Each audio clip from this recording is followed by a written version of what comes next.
Okey, Assalamualaikum ya, salam sejahtera dan salam kuasa ketiga.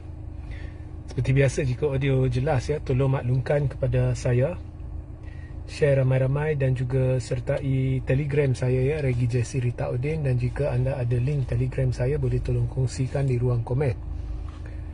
So, ramai bertanya kepada saya mengapa saya senyap bila mahkamah membuat keputusan sama ada Najib perlu membela diri atau tidak, kes 1MDB. Okay. So setelah ditanya sana sini, so saya buat keputusan untuk membuat live ini yang pada awalnya saya tidak ingin buat ya. Okay. Now, Mahkamah Tinggi semalam memutuskan bahawa Najib perlu masuk pembelaan atau membela diri berhubung dengan kes 1MDB bersangkut dengan 2.2 lebih bilion kerana pendakwaan sudah kerana kes prima facie sudah terbukti, maknanya ada elemen jenayah yang berlaku. Jadi Najib perlu membela diri. Okey. So pertama ya, ada juga yang bertanya apa maksudnya mahkamah sudah ada bukti Najib ada jenayah. So bukankah itu bermakna, ada juga orang tanya, bukankah itu bermakna sudah terbukti so perlu jatuh hukuman? Okey. Setakat ini yang berlaku ialah pendakwaan cuba buktikan kes mereka bahawa ada jenayah yang dilakukan oleh Najib. So mereka tampilkan hujah-hujah mereka, bawa masuk saksi-saksi mereka, serah dokumen-dokumen mereka. Berdasarkan apa yang ditampilkan, sama ada hujah, saksi, dokumen dan sebagainya, mereka berjaya dengan munasabah membuktikan bahawa ada kes jenayah di situ yang dilakukan oleh Najib. Jadi pendakwaan telah berjaya membuktikan kes prima facie. Ya. So sekarang Najib perlu bela diri. Ini bukannya berjaya membuktikan Najib bersalah. Ini hanya berdasarkan kes yang ditampilkan oleh pendakwaan. Dan seperti mana yang saya katalah, dokumen ke, saksi ke, hujah ke, mereka berjaya buktikan mereka ada kes. Ada kes jenayah, dia wujud. Ya. Okey. Tapi sekarang kena beri peluang kepada Najib. So Najib akan tampilkan, peguam dia akan tampilkan sekiranya ada bukti tambahan ke apa ke, ataupun bawa saksi, penghujahan dan sebagainya. Ya. Dan sebenarnya saya rasa dokumentasi belah pembelaan semua pun sudah masuk. Ya. So ini bila Najib membela diri, ianya lebih kepada jika bawa saksi-saksi dan berhujah. Untuk apa? Untuk timbul sekurang-kurangnya satu keraguan munasabah. So sebenarnya kerja Najib, pasukan Najib dari satu sudut senang, untuk menimbulkan satu keraguan munasabah. Jika dalam semua jenayah yang dia didakwa tu 24 ke 27 ke berapa ke, Najib, dan semuanya berkait. Jadi sebenarnya semuanya berkait. Jadi jika Najib dapat timbulkan satu keraguan munasabah, itu je kerja peguam dia, maka Najib akan dilepas dan dibebas. So itulah sekarang tugas Najib. Jika Najib tidak berjaya timbulkan satu keraguan munasabah, maka kes prima facie pendakwaan bertahan dan mahkamah boleh putuskan berdasarkan kes prima facie itu Najib bersalah dan kemudian jatuh hukum. So itulah cerita dia. Okey. So ini bagi orang bertanya kepada saya lah, apa maksud mahkamah dah kata memang ada kes prima facie. So ya. So ini belah pendakwaan, mereka telah buktikan kes mereka. Sekarang peluang Najib untuk timbulkan satu keraguan munasabah. Okey. Kemudian babak apa komen saya berhubung dengan tindakan mahkamah untuk memanggil Najib membela diri. Tak ada komen lah. Buat apa saya nak komen? Nah, ada orang komen, contohnya Bersih. Saya ambil Bersih sebagai contoh. Bersih dalam kenyataan mereka, dia macam mengalu-alukan, ya, membayangkan kegembiraan atas kejayaan mahkamah membuktikan kes prima facie. Ya. So maknanya mereka gembira sudah terbukti kes prima facie. Itu yang saya nampak lah. Now, saya tak fikir sesiapa perlu gembira atau sedih sesuatu kes telah terbukti selagi Najib belum membela diri. Mana tahu esok Najib berjaya timbulkan satu keraguan munasabah. Kalau timbulkan satu keraguan munasabah, dia sekadar keraguan sahaja. Tapi jika munasabah, kes runtuh. Ya. Itu satu. Nah, sekiranya Najib tidak dapat timbulkan satu keraguan munasabah sekalipun dan akhirnya didapati bersalah dan jatuh hukum, saya tidak fikir sesiapa perlu gembira atau sedih. Cuma kalau orang kata kami gembira keadilan telah dicapai, okeylah, itu saya boleh terima. Kalau gembira Najib dipenjarakan atau dihukum, saya tak bergembira bila orang akan mengalami kesusahan, tetapi saya sentiasa menyokong mahkamah. Contohnya masa Najib telah disabit bersalah dalam kes SRC oleh Mahkamah Persekutuan, saya mempertahankan mahkamah. Walaupun Najib cuba berkata mahkamah tidak adil dan dia bayangkan there was injustice, saya tak setuju. Saya bangkang Najib.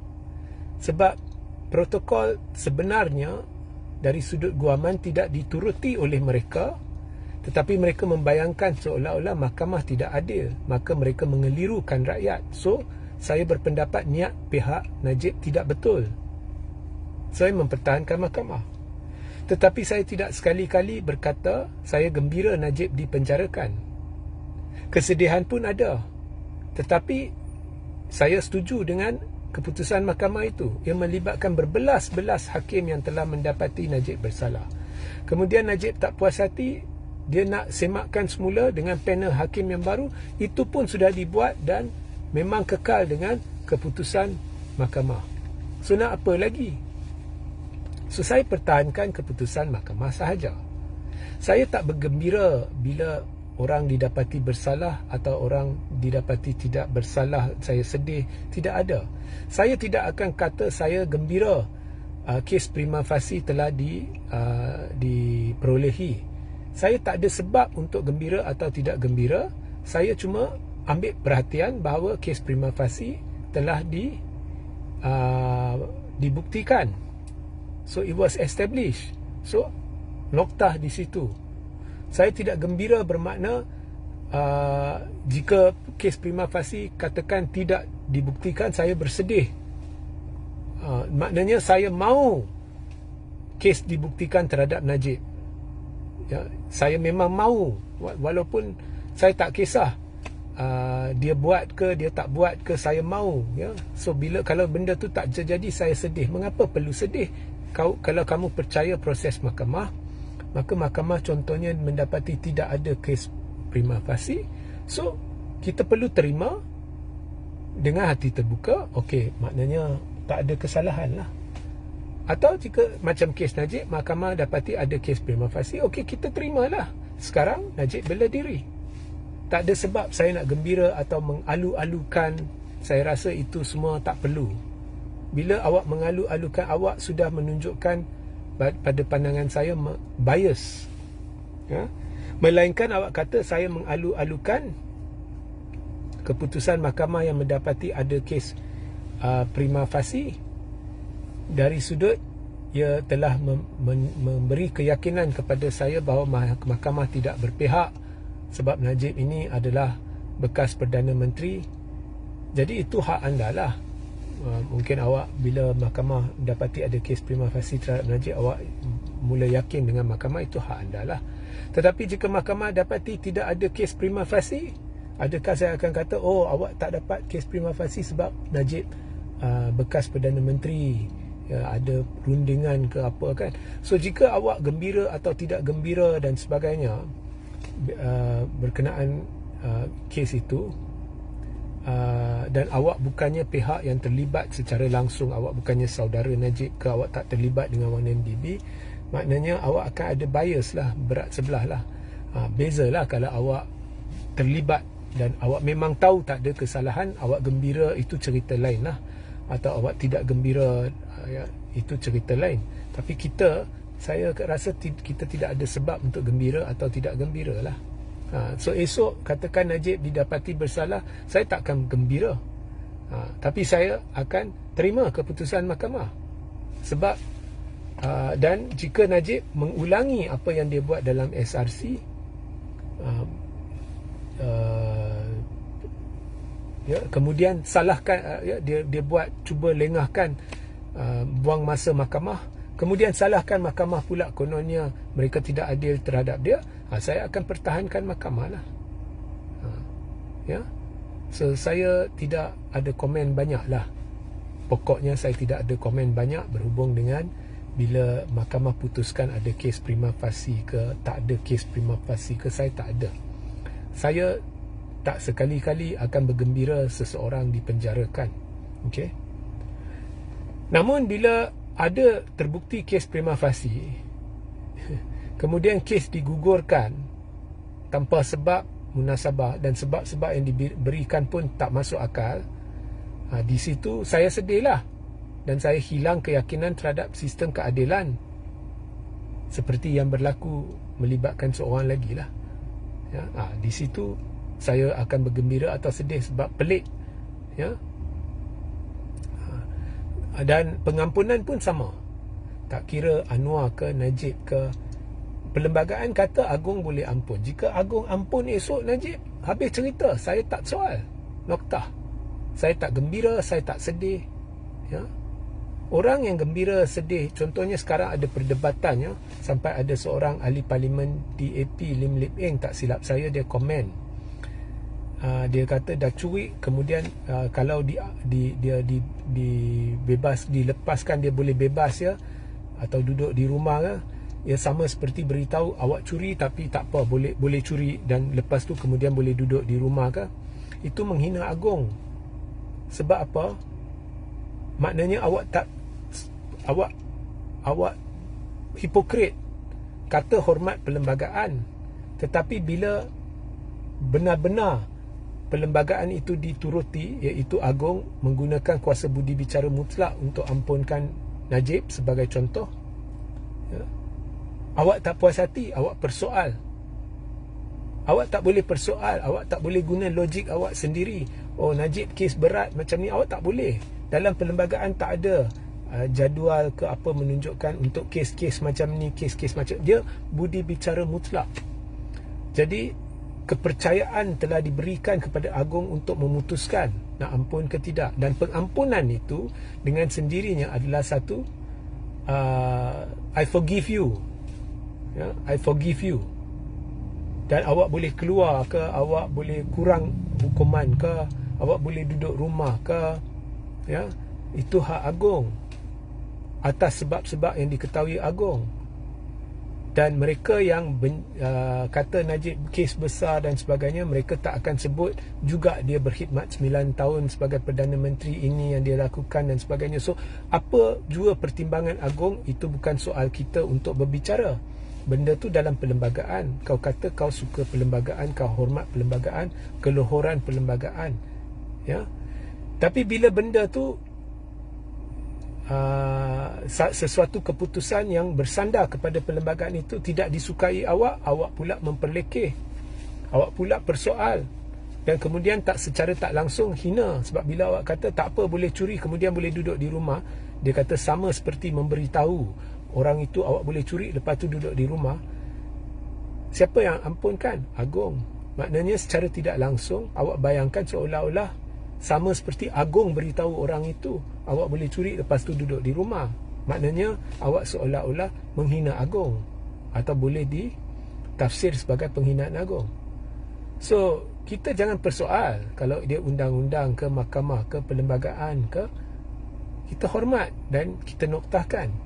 Kalau Lim Lip Ing dan ahli-ahli parlimen tak puas hati, maka awak ahli-ahli parlimen buat usul untuk, saya cabar awak buat usul untuk pindah perlembagaan, cuba dapatkan sokongan supaya kuasa agung budi bicara mutlak itu diruntuhkan. Awak berani tak? Bagi saya memang biadab lah kalau dicuba benda tu. Tapi anyway, it is democratic. Daripada hina agung, kau usulkan di Dewan Rakyat. Kau lihatlah reaksi yang akan awak terima. So kalau awak tak berani usulkan di Dewan Rakyat untuk pindah perlembagaan supaya esok pengampunan tidak boleh diberikan dalam kes-kes tertentu, duduk diamlah. Ya. Okey. So itu sahaja komen saya. Now Normawati Haji Mahat, rakyat juga tak gembira kerana banyak wang rakyat digunakan mengadakan sidang perbicaraan yang berpanjangan yang menghabiskan kos dan masa urusan mahkamah. Itu awak boleh tidak puas hatilah. Jika contohnya Najib didapati bersalah, maka awak boleh berasa tidak gembira sebab akhirnya terbukti Najib bersalah dan ianya telah membazirkan wang dan sebagainya. Itu bolehlah. That is up to you. Saya boleh terima hujah ini, ya. Saya tak mau bangkang hujah inilah. So itu hujah yang bagus. Okey. So sehingga kita berjumpa ya di lain masa. Assalamualaikum, salam sejahtera, salam kuasa ketiga.